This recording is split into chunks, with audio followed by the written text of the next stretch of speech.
Rotogrinders, Dean here. That's Dean 7904. If you want to get all technical on me, it's 5:30 on the dot on the East Coast, 2:30 West Coast, 4:30 Tennessee time. So, of course, it's time for the flagship show here at Rotogrinders. It's called Grinderslive. Joining me today, it's Chief Justice Will. We're talking.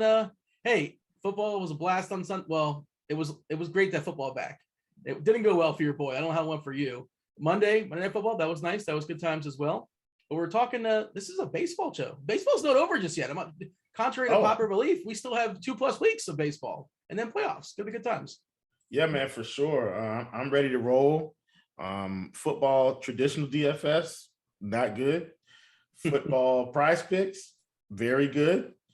And we talked about it before the show. I mean, I had one player that really just held me back from some humongous paydays, and that was. But here's the funny part about that is, in terms of the first half stuff, he helped me out a lot because his first half this is Paris Campbell, by the way. I think he was at 11.5 yards or 14.5 or something. I guess it would have been probably close to 14.5, but went over that. And so, a lot of my first half stuff was fantastic, but all day stuff was a little, I just didn't get my 10X, got my 2X, profitable day, never going to complain, but always good to get what you're shooting for, which on PrizePicks, the max is 10X. And so I want my 10X. Hey man. Yeah. There's a reason why it's 10X. It's not easy, it's kind of tricky, but you like you've been saying, you've been posting some stuff on Twitter as well. You're getting close with the 4 out of 5s. I think you 10X us. What did you 10X the other day? What sport? And also, I was on your Twitter baseball feed. and esports. I 10X some esports today. Listen, you play esports, or you just read content, or you actually know what you're doing? Yeah, read some content and follow some guys, some good friends of mine, Sean and AZN and Mlb. Follow those guys and get some knowledge from them. Do you sweat it? Do you watch the game on Twitch? No, I don't watch anything on Twitch. I just let my phone update and I check it and I say, okay, well, this one's right, this one's right, this one's wrong. Okay. But yeah, it's been good. I mean, listen, if you want to get in the esports space, you need to surround yourself with the right people. Because if you don't know anything about it, and I did kind of get into it with COVID last year, right? Like when kind of all sports were down and they had big esports stuff. Everybody kind of got into it, and I kind of stayed in it a little bit, and voila. But yeah, but listen, no credit to myself. All my credit for my esports stuff goes to Sean and AZN and Mlb. Trust me, I'm not some esports aficionado. I'm just smart enough to trust people that are smarter than me in their area. And inversely, they're smart enough to trust me in my areas, So quid pro quo. One hand washes the other. Is Faker still a thing? Is he still good? I'm aware of that name. That's all I got. I'm out of esports names. I'm just aware Faker has existence. He's one of the players. I don't know what team he's on. I can tell you. Mm-hmm. But hey, you know what? If you want esports content, specifically just esports content, we have that. You can get one sport here at rotogrinders.com. Of course, one sport just baseball, one sport NFL, one sport college. You can get $10 off your very first month of RG Premium, or you can package it all together, Will. NFL, MLB, NBA, NHL, PGA, college football, college basketball, soccer, MMA, the aforementioned esports, WNBA, tennis, AFL, I believe. You get access to the lineup HQ optimizer, the projections, the ownership, the premium expert filters. I'm sure I missed some stuff there as well. All the articles, all the tools, all the extra shows. One of the bonus shows is the Blitz premium this year, or is the Blitz not premium? I think it's still premium, right? It's typically premium. But sometimes they'll do a free one every once in a while. But it is mostly free premium. And I do want to say, man, love working for this company. Rotogrinders is a great company. Cam, Cal, Dan, everybody. Been here a little while now. It's like the years go by and you don't realize 3 years. It's like, man, it's time just flying by. Super excited to be here. And, this company is how I learned to really hone in on DFS and get better. And so I feel privileged and honored to be able to try to give strategy and give some of that back, to you guys on these shows. So let's let it rip, Dean. And you just like randomly ran in the damn block at a live final, right? Randomly. Not randomly. You were there because it was. Yeah. I was in the live final. You were playing the live final. Yeah. It's not a coincidence you were there, but I was in the live final. And listen, that's when that live final stuff that I worked really hard to get to. And so, it's like one day I woke up, the light bulb went off. You're taking so much content, so much info, and you figure out your style of play. And, one day the light bulb goes off and, you just start making money and you get better and you get better and you get better. And you build some consistency. And, and I'll always say this, I will always say this. One of the quotes I've taken from my good friend that I've never met a day in my life, JM to win. And this is a statement I wrote down in a notebook, and I probably should get it in a frame, some NFT frame. That's what I should do, turn it into an NFT and make some money off of it. I'm kidding.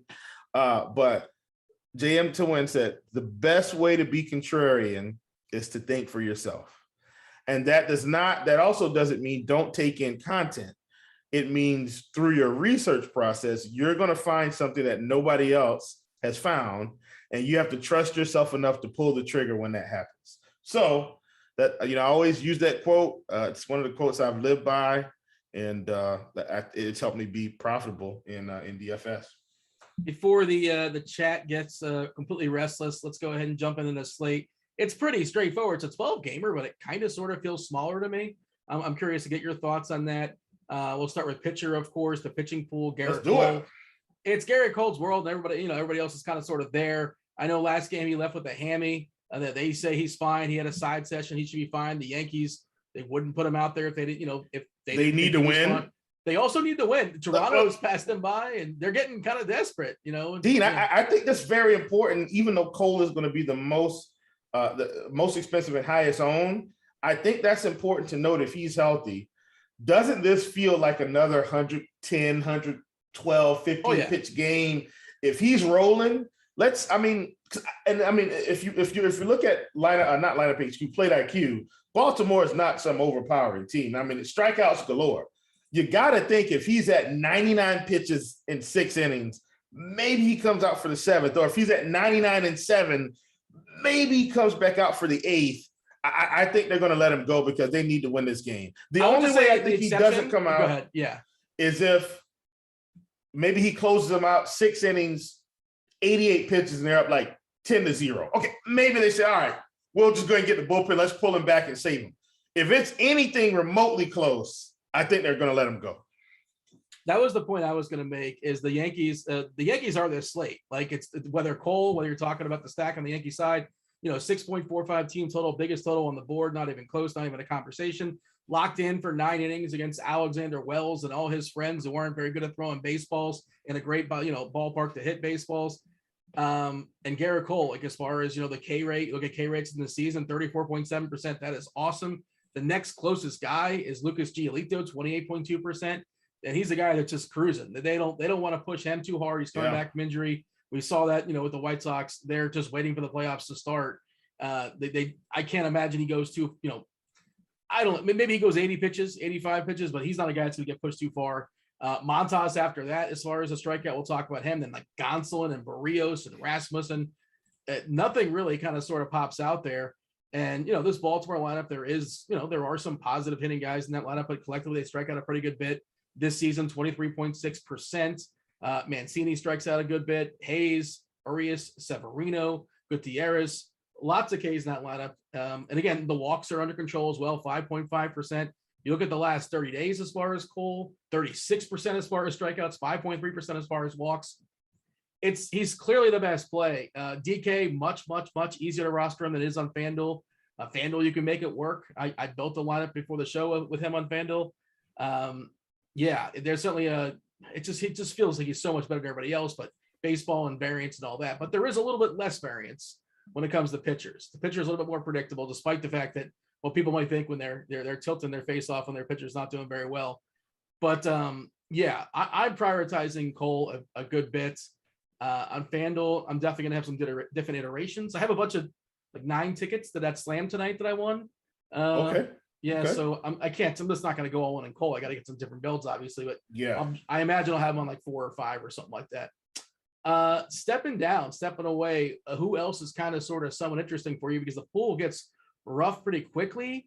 It might be Eovaldi. Like it is Eovaldi, Dean. I think that's the next best guy. And Eovaldi has been really good here for a good stretch. And look, I just hope tonight isn't the night he comes out and has a meltdown. But I don't think that's going to be the case. He's got some Ks, especially at the bottom of this lineup. Marmolejo's 32%, Kalenic 29%, Bowers 21%, Raleigh 39%, Haniger 23%, Seager 22%. He's got some Ks. The thing that I like about him is he's not walking a lot of guys, only a 25% K rate, but a 3.75 xFIP. The other thing that I always look at with Eovaldi is he's a pretty high velocity fastball pitcher. And they do have some guys that have pretty good contact numbers. But once again, you get to the bottom of this lineup and the contact numbers dwindle away. Kalenic, Bowers, Raleigh, 60%, 65%, 69%. ISO numbers are pretty good too. So for instance, if anybody was going to hit a home run tonight, looks like it would be Abraham Toro and maybe Mitch Haniger, maybe. But his maybe Seager too. Seager's got good contact numbers. But bottom line, I think he's going to be fine. And then if you go for him to the last 30 days as well, phenomenal. His has ticked up to 29%, a 29% K rate. And then the K rates for the rest of the team have changed a little bit. Haniger's up a little bit, Seager's down. Toro's just not striking out a lot, but Marmolejo's, Kalenic, these guys, just not striking out a lot. So I'm expecting him to have a fairly good game. And while I'm on him, I'll go ahead and talk about it. We talked about the 2 highest priced pitchers, or not 2 highest priced pitchers, the 2 that I like the most. I'll go ahead and give everybody this plug right now. Absolutely taking the over on, and this is for PrizePicks, absolutely taking the over on Eovaldi, 35 fantasy points. That's where it was earlier. I don't know where it is now. 35 fantasy points, absolutely taking the over. And then Garrett Cole, he came in at 43. Someone hit me up on Twitter a while ago. I think he was at 44.5. I still like it. I think he gets about 46. So I'm comfortable enough to still push it. But he also had a strikeout prop of 8, and I think he goes over that. So I like the fantasy point prop at 43, 44.5. But I equally like the strikeout prop at 8, taking the over. You guys know I don't always take overs. But those are the 2 that I like. And then Kyle Gibson came in at 33 fantasy points on PrizePicks. And I actually took the under. His K rate is just too low. I know it's Chicago, but Kyle Gibson, and I'm just going to pull these numbers, Dean. I know we got to go, but since I'm on it, I want to give it to him. Kyle Gibson, last 30 days, 16% K rate, 4.75 xFIP. And then if you go to the season, 19.6% K rate, 4.56. So the K rate has come down. xFIP is about the same. I know it's the Cubs, but I don't think he's going to get there. I've got him in my log around 27, 28 fantasy points. So I'm done there. As far as Eovaldi, good pitching environment as well in Seattle. We don't have the official lineup just yet. We're just kind of assuming those are the guys, but we'll see. We'll adjust, obviously. It can only get worse from the guys you're mentioning. We talked about the best hitters potentially landing in that lineup. And I mentioned this last week, and it was kind of sort of surprising. We don't talk about WAR a lot, wins above replacement as far as pitchers. But Eovaldi is only behind 4 dudes: Burns, Wheeler, He's Cole, been good. and Scherzer. He's been. He's really been good. Like, yeah. He's been good. Dean, are we still on pitching? Because I do have one other guy that I think is everybody's going to play, or close to everybody in terms of the cheap guy. Well, I mean, this is kind of sort of the quandary of the slate, and we'll talk about it. Let's DK specific. Garrett Cole's got a 44% ownership percent. That obviously makes a ton of sense. He's legitimately good. You touched on Kyle Gibson, who's like fine. He's okay, but he's not a big K pitcher. He can survive. He's not facing a good team, and he's facing a team that has some power, and it's not a great ballpark, but also they strike out a ton. He gets to pick on a pitcher as well. And that's not a comfortable guy to roster necessarily. And then there's 2 more guys that are not comfortable? I guess I skipped somebody, and you're probably going to talk about Montas, aren't you? No, I mean, I think Montas is fine, but I don't think he has more upside than Garrett Cole today.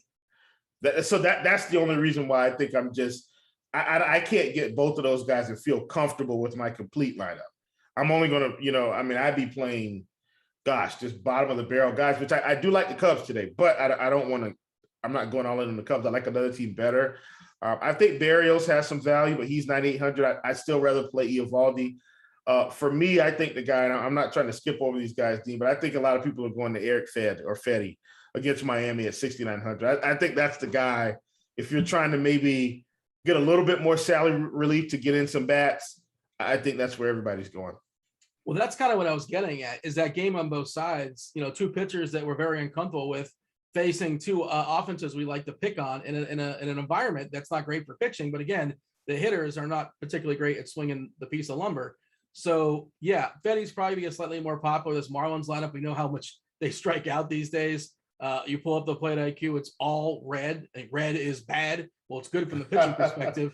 27%. I love Jazz, but 27% he strikes out a good bit. Sanchez as well. I like both Chisholm and Sanchez from hitting perspective. You can play both sides of it. But Brinson, Diaz, Jackson, other Diaz, both Diaz, 29.8% collectively as far as striking out. The only one in there, Alvarez, American hero Alvarez. I believe he was on the Team USA baseball team that won a gold medal just recently in Japan. But he's not particularly good, and we're not afraid of him. It's Fetty against himself. He's not great either. He's okay, 21.5% as far as strikeouts. Walks a few too many guys. This Marlins lineup not particularly patient. So, and he's cheap and he kind of makes stuff work. But that's sort of like the thing. It's like, we're all going to land on chalk Fetty, who's not great. And if not him, we're going to play some Luzardo potentially on the other side, who's also not great. But that Washington lineup's not great. What it's worth, pull up the old lineup HQ here. They do have an extreme pitchers umpire. Does that excite you in any way? I do love Bodie. What am I hearing? So what I was trying to do, Dean, is go on Twitter and retweet the message that you sent out that we were live. Oh. And it took me to the YouTube link, and it said love Bodie.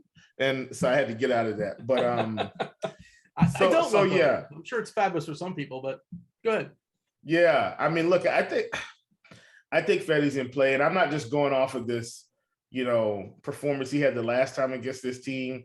If any pitcher is comparable or competent, I said comparable, wrong word, competent, then I think you've got a shot against Miami. It's just whether or not they make contact on the day that you play the pitcher, because we've seen them hit some good pitchers.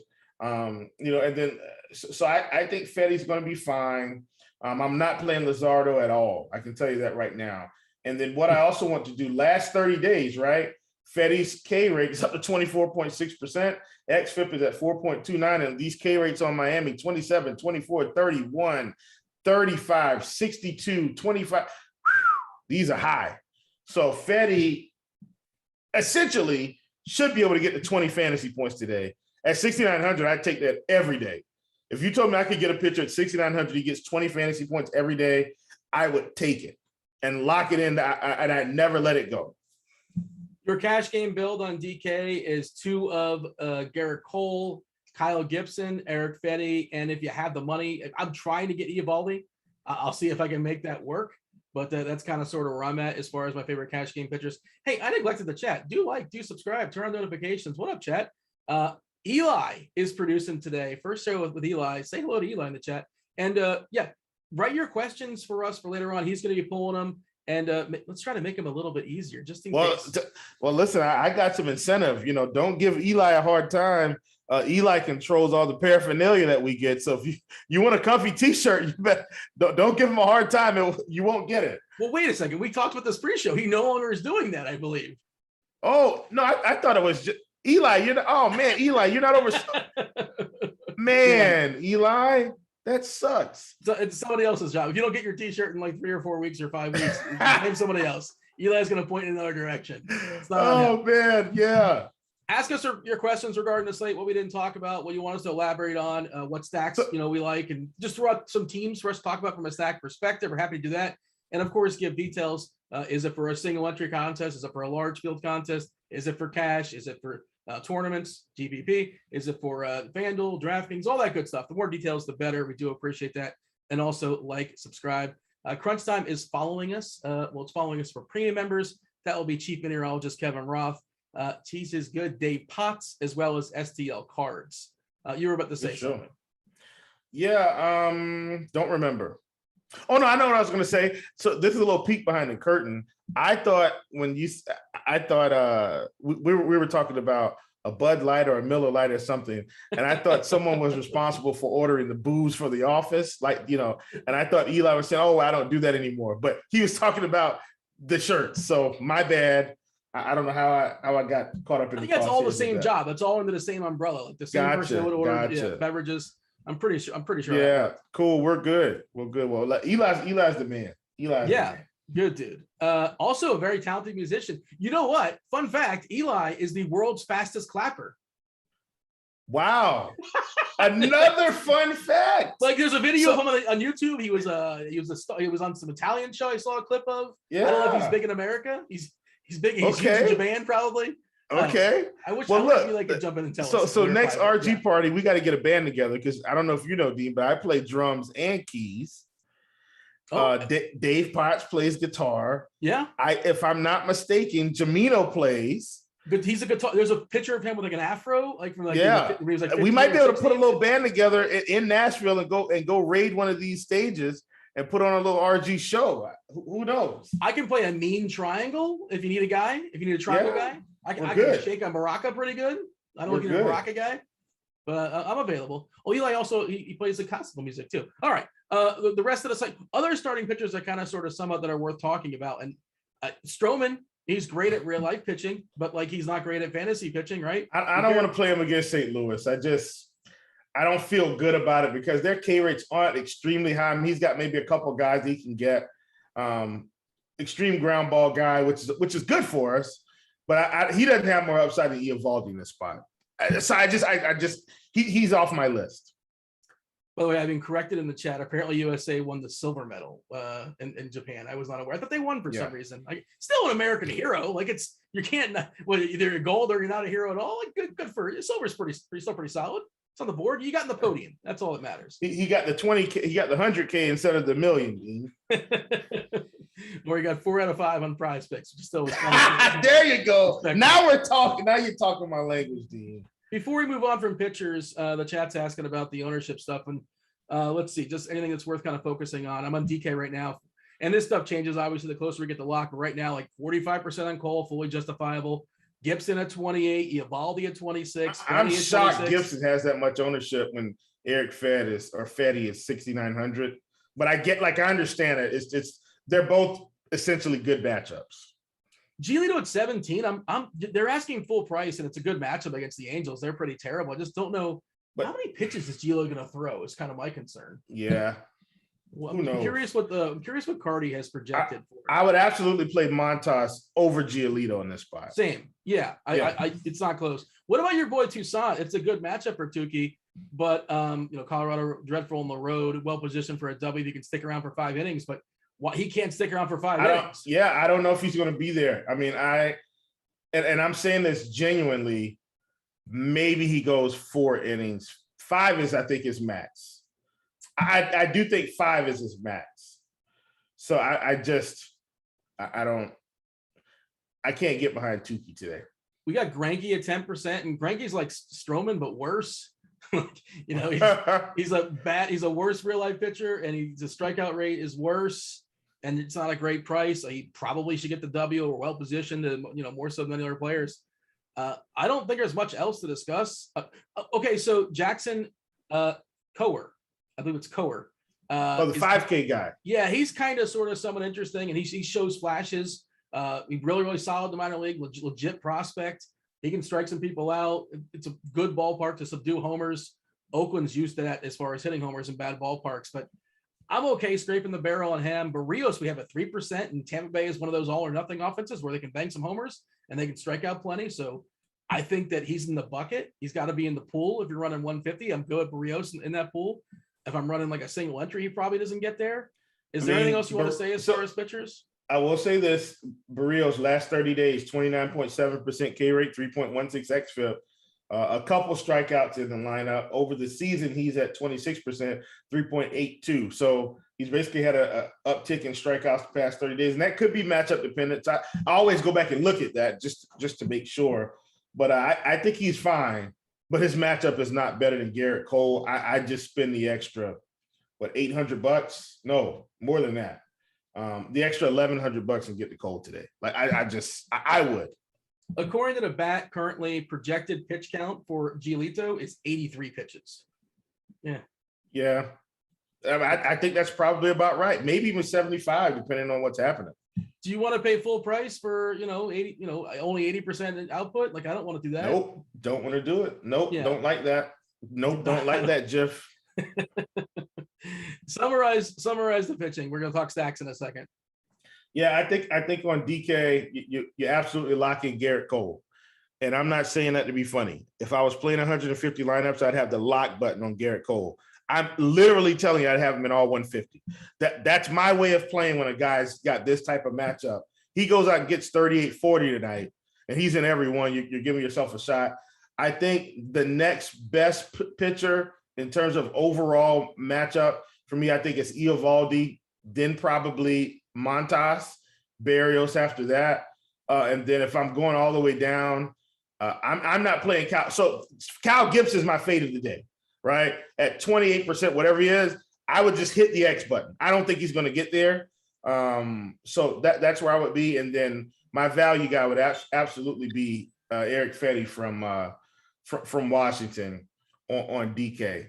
And then, I know Coer is there. I think I'd be willing to take the fade today, even though I know he's got some stuff. I just think Eric Fetty has one of the better matchups on the slate. Somebody in chat found the Eli's video and they're raving about his clapping ability. I didn't make that up. That was a legit.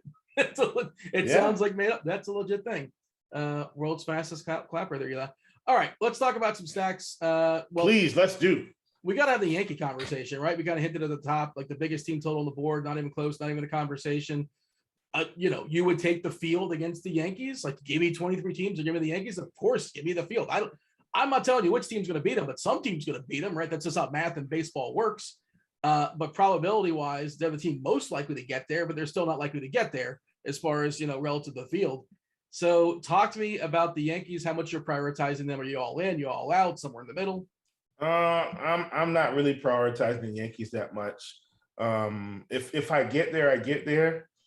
I've got another team that I'm prioritizing, but the Yankees are clearly in one of the best spots of the night, right? And so I do think, you're going to get a couple home runs from this game. And so because when you look at Alexander Wells, to the right side of the plate is just awful. Well, you don't want to really be throwing the Judge and Stanton. Luke Voigt, these guys can hit. My boy Gio Urshela. And then the other thing is he's throwing his fastball. I mean, he's low velocity fastball. And so here's what I would tell you. I think the sneaky thing to do is play Anthony Rizzo today. I mean, really, really small sample size, but in terms of these low velocity fastballs, 600 ISO, this is a 6 batted ball event, 600 ISO, average hit distance of 340, 100% contact rate. I don't care if it's lefty. If I had a home run call from this team right now, it would be Anthony Rizzo. And also because he's one of the lower strikeout guys on this team. So I love Rizzo today. And then after that, just want to say a decent chance he only sees Wells twice, and decent chance he gets 5 at bats, and he's going to get 3 off the bullpen. And I don't know who it's going to be by name, but it's a very good chance it's not going to be a good person throwing baseballs. Probably right. Yeah, for sure. So and then the other thing is Kyle Higashioka. I think I'd be playing him today. We don't have anything for the ISO, and it is 1 batted ball event. I don't want to read too much into it, but overall, Kyle still got a 315 ISO against right-handed pitching. So I think, in terms of cheap bats, I love the wraparound for the Yankees today. And by wraparound, I really kind of mean 7-8-9-1, 7-8-9-2, something like that. What about 6 through 9? Like, even that's fine. Yeah, like, anybody's absolutely. New York. And I don't think, let me check Rizzo's ownership. So yeah, so listen to this ownership. We'll be split with his teammate. We can only roster one first baseman on DK. It's different on Yahoo. On Yahoo, no, it's different on FanDuel. You get the roster. You can roster both. If you want to. Yeah. So of course people are going to play Void. He's 15%. Rizzo's 8%. Aaron Judge is 28%. So I'd be looking to get some Rizzo into my Yankee stacks today to be essentially very different than the field. You said you have another team in mind. Can I guess what that other team is? Absolutely. Is it the Houston Astros? Oh, well, they're on the list, Dean, but I actually like the San Francisco Giants a whole lot today. That's I mean, they're facing Arrieta. Arrieta's been awful. The Giants, wow, Dean, they're continuing. They just keep playing, keep hitting home runs, keep driving guys in. And guess what? They're affordable.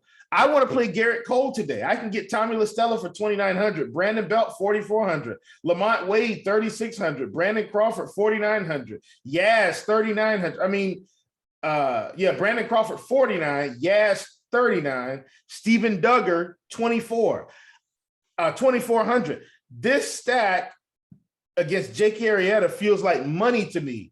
And it's the end of the night. People don't really want to play the Giants. I'm looking at the ownership. Nobody's over 10%. Nobody's over 8%. Buster Posey's at 8%. I'm really excited about the Giants. Arrieta's been awful, and especially awful to lefties. I mean, these numbers, Dean,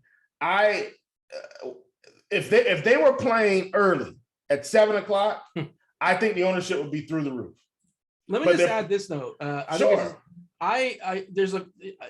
So whenever the Giants are on the slate and they're going to be kind of sort of somewhat popular, I'm interested against the starting pitcher. You think they're going to be popular? I'm not sure. I'm not certain. I'll yield to you in a second as far as the ownership. But the point I'm trying to make here is that I'm most concerned with their opposing bullpen, because the Giants are very smart, especially in the National League. All their double swaps, and by the end of the 8-9 innings, 3 of the dudes that started the game are already out, or they're out in some way, via pinch hit, via double swap. I'm pulling up the Padres bullpen. That's what I'm getting at. The Padres bullpen is about 11 dudes, 12 dudes. They've called some guys up, I imagine, because they extended the rosters to 28. Is that what we're at now? I think 28, maybe 29. Only 2 lefties. There's the point. The only 2 lefties in that bullpen. Weathers pitched on Sunday. Hill pitched on Monday and Saturday. So I'm not saying these guys aren't going to get pinch hit for, but I would say there's less guys to come in to warrant that pinch hit. Doesn't mean they're going to get double swapped, but just I think it's interesting. Slightly less chance of them getting the hook. Yeah, that's great data, D. That's fantastic data. So you're helping me out even more. Giants, bombs away, please. Next on the list, I do think the White Sox are just very affordable against Packy Naughton. Moncada's 37, Anderson 46, Abreu 42, Eloy Jimenez 37, Robert 44. You see the DK prices on the White Sox? They goofed. That's what I'm talking about. They blew it. Yeah. They're just too cheap. So and the ownership is reflecting that. So those are some other teams that I think have a shot at doing some damage. And the only reason why I'm not bringing up Houston today, Dean, because I love Houston. Yeah, they're fairly expensive as well. I mean, they got these cheap guys at the bottom that can make it work. So, you can essentially get them in. Bregman's 42, Correa's 47. I think if you got away from Altuve, even Yuli Gurriel is 5,200. If you can get away from some of those 5K bats, you may be able to make it work. And I think the way you do that, and this is why I think Fetty's going to be so popular, you get Cole, you get Fetty, and that's how you can get some of the larger stats, right? And you don't have to play so many of the cheap guys. You mentioned Anderson. Tim Anderson being back is, leading off back in our lives, really solid. Oh, yeah. Go ahead. And I've got one more team that I really like. Yeah, I'm so sorry. I really like the Phillies today, like big time. Really like them. I mean, I think it's a good spot. Another home run call, sneaky home run call here. Dean, I'm going to give you one chance to guess, and then I'll hand it out. Sneaky home run call Brad today. Miller. Absolutely, Brad Miller. We're looking at Sampson, who's going to be throwing mostly sinker. Listen to these numbers for Brad Miller. 264 ISO, 52% hard hit rate, average hit distance of 374. The only thing that's concerning is he's got a 61% ground ball rate, but the contact rate's 8,400. I'm going to side with the ISO and the hit distance and say, hey, he should be able to send one out of the park, especially with him being, more of a fly ball guy. So I'm hoping that he can get there, but his numbers do look good against Samson. Yeah, and just to jump back as far as Houston, you know, I don't think anybody's picks in baseball that's given up more homers than Jordan Lyles. Part of that is just he's just like eats innings, but he gives up over 2 homers per 9 in the season, I believe. The ballpark's not great for yielding homers, but Houston's got a bunch of boppers, obviously. Your boy Brantley's not playing today. I'm sorry. He's been hurt. He's been hurt. Yeah. He's dinged, and I think Houston's they're on cruise control as well as far as. Oh yeah, they're in. Yeah, which opens the door for some cheap Houston bats to have some power. I love Chas McCormick. You know, plenty of power there. If you're a BVP guy, he got Lyles a couple times already, and like 8 at bats. Care about such watch out, BVP. Look, I know Head Chopper's out there lurking. He's a big fan of his BVP and whatever. Certain people like it, and whatever. That's not why. It's just he's got a power bat, and Jordan Lyles doesn't miss sticks. When McCormick doesn't, you know, hit the ball, when he doesn't swing and miss, he actually gets the ball very, very hard. I believe, I was kind of breaking this down earlier. As far as hard hit rates on the slate, well, wait, no, it was just somebody else I was looking at. Oh, that was Alex Wells. Yeah, Alex Wells has the second highest hard hit rate in the slate and the second lowest swinging strike rate. So he's not going to miss bats, and the balls are going to be hit hard off of him. Yeah. Chad McCormick does look good today, though. He's got a 900 ISO and average hit distance of 340 against pitches 900 ISO. Yeah, on pitches between 92 and 94 miles an hour. And Jordan Lyles is throwing at an average of about 92.8. So that's probably why Chas McCormick, this coincides with the BVP. This is probably why Chas McCormick has hit so many. Like, you look at the numbers, and he should be hitting them with a 900 ISO.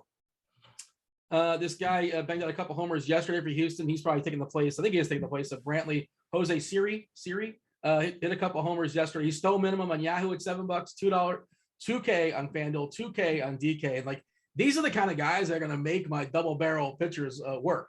Like, I'm happy to homer hunt. And this guy, you know, I was looking at his minor league numbers. I just learned of his existence yesterday. But in the minor leagues, he had like 20 homers and 20 stolen bases. That's good enough for me. I don't know who he was facing, but I mean, was that guy that much better than Jordan Lyles? Well, probably not. So yeah, for sure. Super interested there. Yeah. Alvarez is one of my favorite plays in the slate. He's really, really cheap on FanDuel for Jordan Alvarez at 3.6K. That's kind of an egregious price. The Dodgers against Luke Weaver, I think is a team that's kind of that's in play. That's in play for sure.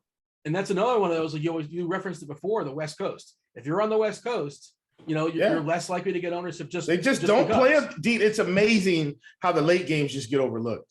How close are we to questions, Deeks? You know, we know Eli's got to get out of here. Yeah, I got a bunch loaded up, and then maybe there's a couple more compiling there in the chat. Eli threw a bunch my way.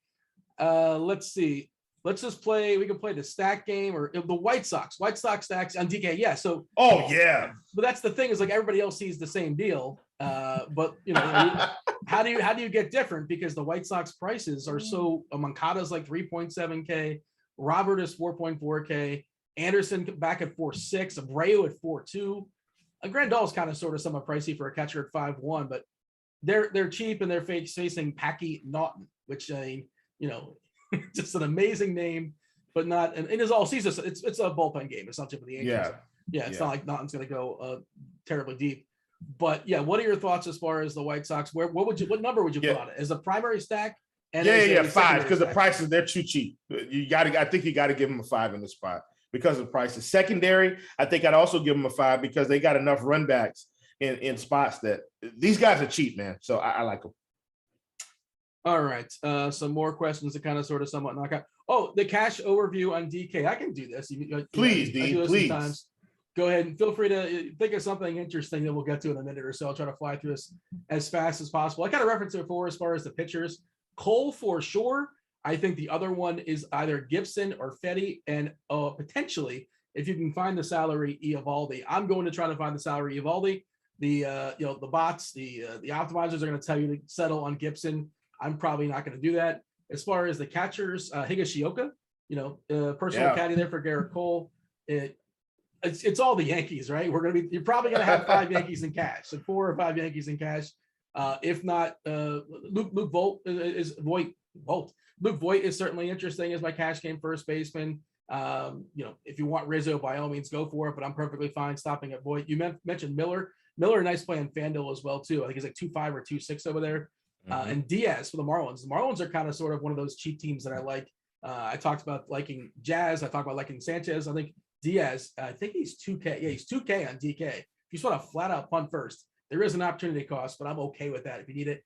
I talked about Jazz. I like Jazz at second base. Brandon Lau's fine, but he's not my favorite. Barrios is good. I like him more so for tournaments. Trey Turner, I like. DJ LeMahieu for that Yankee squad. He's not been great this year, but he's well positioned in that game in Baltimore. Love Altuve, but probably gets there more so for tournaments just because of the way the salary lines up. Hot corner, third base. Bregman is still way too cheap on DK. Oh, 4,200. Ridiculous. That's got to be. He's the new Michael Brantley. He's the new Michael Brantley until he comes back. They had to find somebody to discount. Urshela's cheap too, but I mean, look, you got to play, and you're playing cash games on DK. I don't want to say you have to do, but you're probably supposed to just play Bregman and move on. Gleyber Torres is 3.7K. We know what, if you care about like BVP, like player versus team, he absolutely annihilates his Baltimore squad. Not a terrible coincidence because, he sees a lot of bad pitchers on Baltimore. It's a good ballpark to hit in as well. But Seager is another one. Why isn't Corey Seager like, I think he's like 4.3K on DK. Is that correct? Yeah, 4.2. What about that Corey Seager price? I'm trying to get the Seager over Torres. If you don't have the money, I guess you can stop at Torres. But for me, I'm trying to get the Corey Seager. Jump into the outfield. Look, you want to get these Yankees boppers, Judge, Stanton, even Gallo, lefty on lefty, don't care. Eloy Jimenez, we talked about the White Sox being too cheap. Luis Robert, too cheap. I like Jesus Sanchez as a cheapie. They bumped up a little bit, but not enough. I like him on FanDuel as well. Anything else? Oh, Yordan Alvarez. I mean, again, he's more of a FanDuel guy, just where the prices line up for me as far as cash, 3.6K. But is there anything else you think that's is worth pointing out as far as the outfield or any position that you think should be prioritized in the cash game? Nah, I think you did it, man. I think we're good. Great overview. Great. Fantastic. Let's see. Does Tuesday have a nickname not related to tacos? Yeah, Tuki Tucson Tuesday. Oh, is that? Okay. I couldn't figure out. I was thinking LeBron with the Taco Tuesday. Oh, Will, they're asking for some PrizePicks winners. You got some PrizePicks winners for the people? Yeah, I gave them out already. They must have missed them, but I did check. Garrett Cole is up to 44.5 now. So I do still like it, but I know it's going to be a little tough in terms of maybe people's minds to take the over. I would still take the over on the strikeouts. He's at 8. Kyle Gibson is now at 31 fantasy points versus 33 when I got him today. So I still like the under on that, but that's getting a little bit closer. And then Eovaldi is up to 37 now. I got him at 35 today. You guys know I like the line hunt. But here are my new ones, and then I'll get you guys out of here. I think I'm going to take the over on Fetty at 30.5 fantasy points. I think he has a good game against Miami. I'm still going to take and I think I'm actually going to take the under on Kyle Gibson, 5.5 strikeouts now. I don't think he gets past 5. Take the under, and Cole over 8 strikeouts. So once again, these are my new ones because the lines have shifted on us since I put them out on Twitter earlier today. So if you want those picks early, just follow me on Twitter. You'll have them all the time. Garrett Cole, 8 strikeouts, over. Kyle Gibson, 5.5 strikeouts, under. And then Eric Fetty, over 30.5 fantasy points. Those are that would probably be my new set of investments. Thoughts on John Gray, FanDuel specific, or DK, either way. I mean, I'm not worried about Gray. I don't think he's bad, but I don't think he's necessary. I don't think he's got like massive upside. That's kind of sort of around that as well too. Is Cole a lock for tournaments on FanDuel? He's pretty pricey, so you really you're gonna have a hard time getting all the big boppers you want. Stacking the Yankees is kind of sort of somewhat tricky. You got to get some of those guys on the back end, or just get flat out punts as far as your secondary stack or your one-offs, however you're doing it. Again, like I said, I'm going multiple routes, and it's not like you said as far as DK, you would just lock him in on DK FanDuel. I don't think he's the lock of locks. There's a meaningful difference in salary down to guys like a Gibson if you want to roster a Gibson. If Eddie at 7.2K, you can upgrade like at least 3 bats or so. Do you have a thought as far as that? Yeah, I think Fetty's good today. It's tough to fade him, to fade Garrett Cole today. I mean, it's really tough. I know it's a little tighter on FanDuel, but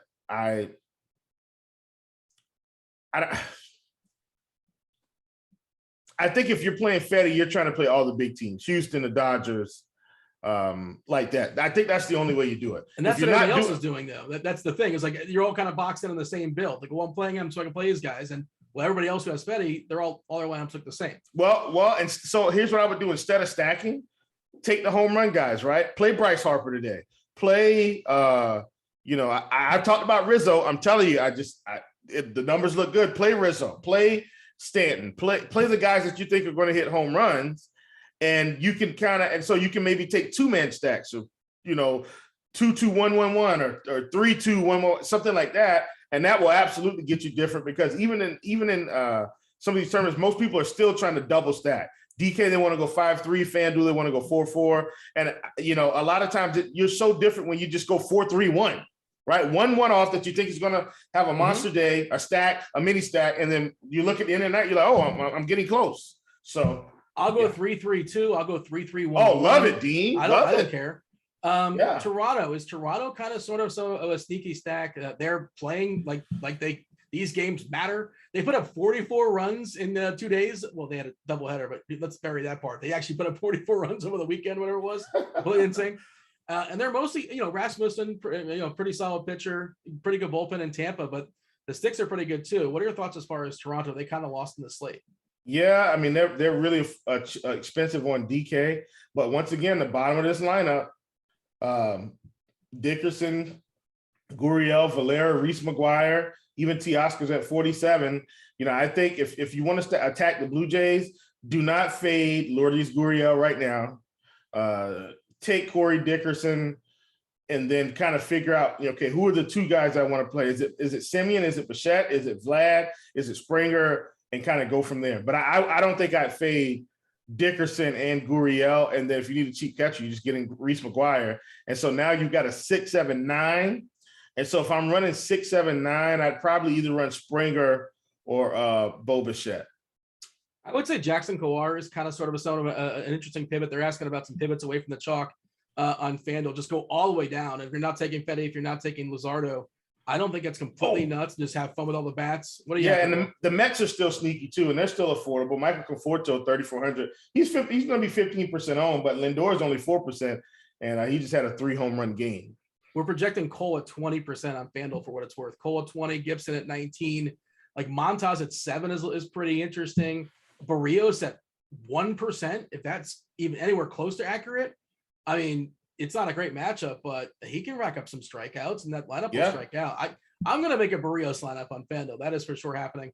We do want to step aside and get out here just a minute or so early, just to make it the transition a little bit easier for Eli for setting up the producer. Eli, thank you for producing. We do appreciate it.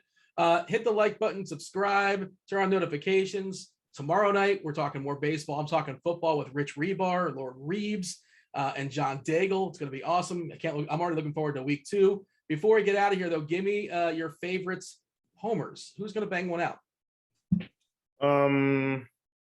Anthony Rizzo, talked about him.